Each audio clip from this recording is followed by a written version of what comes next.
विक्रम बेताल। एक रहस्यमयी कथा बहुत समय पहले की बात है। उज्जैनी, आज का उज्जैन नगरी में एक पराक्रमी और धर्मनिष्ठ राजा राज्य करता था। राजा विक्रमादित्य। उनकी वीरता और न्यायप्रियता की दूर दूर तक ख्याति थी। प्रजा उन्हें देवता के समान पूजती थी।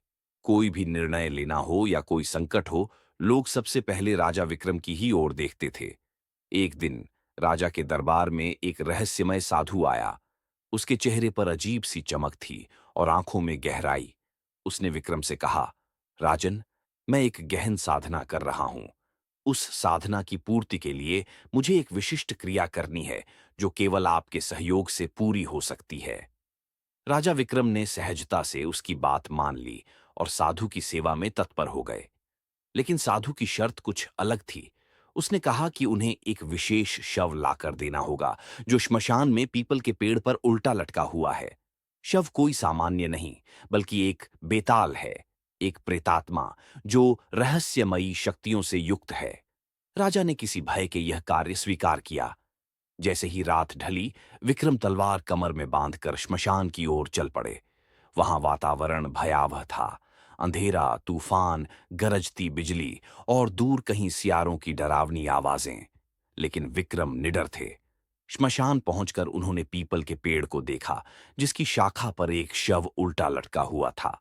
शव को जैसे ही विक्रम ने उठाया, उसमें जान आ गई। वह प्रेत बेताल हंस पड़ा और बोला, राजन, यदि आप मौन रहकर मुझे साधु के पास ले जा सकें तो मैं चुप रहूंगा। लेकिन अगर आपने रास्ते में एक शब्द भी बोला तो मैं फिर से उड़कर इसी पेड़ पर लौट आऊंगा। विक्रम ने सहमति में सिर हिलाया और बेताल को कंधे पर लाद कर चलने लगे। तभी बेताल ने चालाकी से कहा, राजन, रास्ता लंबा है। समय काटने के लिए मैं आपको एक कहानी सुनाता हूं, लेकिन एक शर्त है। अगर आप कहानी का उत्तर जानते हैं और चुप रहे तो आपका सिर फट जाएगा, और अगर नहीं जानते तो चुप रह सकते हैं। राजा मुस्कुरा दिए। अब असली परीक्षा शुरू हुई थी।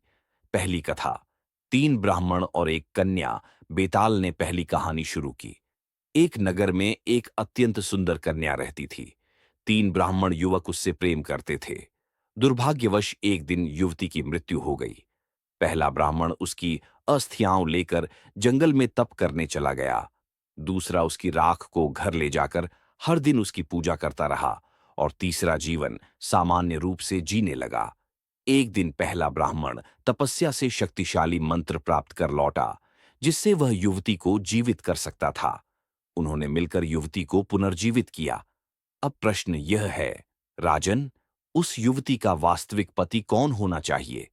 विक्रम थोड़ी देर चुप रहे, फिर बोले, जो ब्राह्मण युवती को पुनर्जीवित कर सका, वह तो एक सिद्ध है। जिसने उसकी राख को पूजित किया, वह एक भक्त है। लेकिन जिसने जीवन के साथ आगे बढ़ना स्वीकार किया, वही उसके लिए सही जीवन साथी है, क्योंकि वह जीवन की वास्तविकता को समझता है। बेताल ठहाका मारकर हंसा और बोला, आपने उत्तर दे दिया, अब मैं वापस जा रहा हूं। और वह उड़कर फिर पीपल पर जा लटका। दूसरी कथा। राजा, रानी और पुजारी विक्रम ने दोबारा शव को उठाया और चल दिए। बेताल ने फिर कहानी सुनाई। एक बार एक राजा ने अपने एक ब्राह्मण मंत्री को किसी युद्ध में भेजा। मंत्री के स्थान पर उसकी पत्नी रानी को राज्य सौंपा गया। रानी और पुजारी में धीरे धीरे प्रेम हो गया। जब राजा लौटकर आया तो सब जानकर भी वह मौन रहा।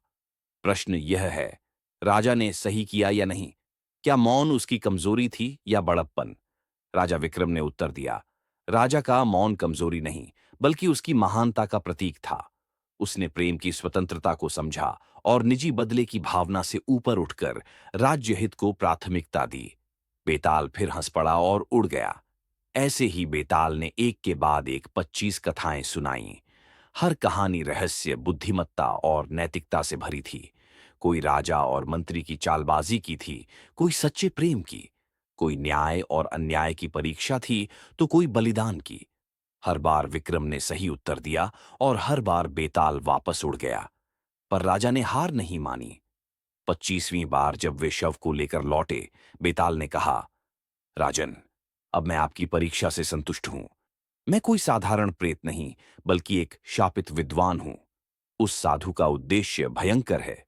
वह मुझे बलिदान कर अपनी तांत्रिक शक्तियों को बढ़ाना चाहता है और पूरी पृथ्वी को नष्ट कर सकता है। राजा चौंके, लेकिन संयम बनाए रखा। बेताल ने आगे बताया, जब वह तांत्रिक बलि देने को कहे, तो आप उससे कहिए कि पहले वह पूजा करे और अपना सिर स्वयं झुकाए। जैसे ही वह झुके, आप उसका सिर काट दीजिए। राजा ने वैसा ही किया। तांत्रिक की सच्चाई सामने आई।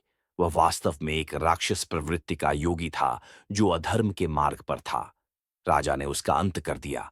बेताल अब मुक्त था। उसने राजा को वरदान दिया, तुम्हारा नाम युगों तक अमर रहेगा, क्योंकि तुमने बुद्धि, साहस और धर्म का सही रूप दिखाया है।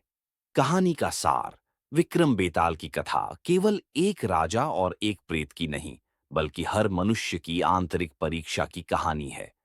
विक्रम शक्ति और बुद्धि का प्रतीक हैं, जबकि बेताल सवालों और उलझनों का। यह हमें सिखाती है कि जीवन में समस्याएं चाहे कितनी भी बार लौटें, जैसे बेताल हर बार लौटता है, यदि हम धैर्य और विवेक से काम लें, तो हम हर संकट को पार कर सकते हैं।